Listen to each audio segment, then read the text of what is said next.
Hello friends, কেমন আছো তোমরা সবাই? আজ আমি তোমাদের রান্না করে দেখাবো নিরামিষ আলুর দম।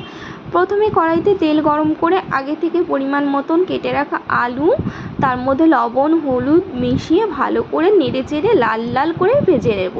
বেশ কড়া কড়া করে আলুগুলো আমি ভেজে নেব। ভেজে একটা পাত্রে আমি আলুগুলো তুলে নিচ্ছি। এবার কড়াইতে যেই তেলটুকু অবশিষ্ট আছে তাতেই আমি ফোড়ন দিয়ে দেবো।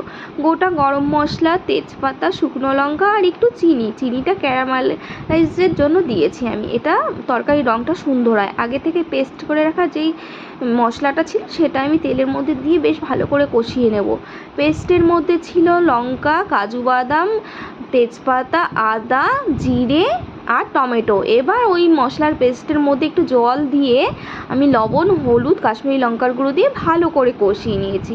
আমার যেহেতু একটু তেল কম পড়েছিল তাই আমি আর একটু তেল দিয়ে আলুটা ভালো করে মশলার সাথে কষিয়ে ভেজে নিলাম। এবার আমি পরিমাণ মতন জল দিয়ে আলুটা সেদ্ধ করে নেব। আলুটা যেহেতু আমি আগে থেকে সেদ্ধ করে নিইনি তাই আমি একটু বেশি জল দিয়েছিলাম। এবার দেখো 3 পিস আলু নিয়ে আমি ভালো করে ম্যাশ করে নিয়েছি। ম্যাশ করে এটা আমি তরকারির সাথে মিশিয়ে দেবো।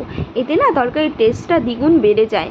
এবার আমি কুচনো ধনেপাতা আর একটা লঙ্কা কুচি, গরম মশলা আর একটু ঘি পরিমাণ মতো দিয়ে আমি ভালো করে এটা মিশিয়ে দিয়ে ঢেকে দেব।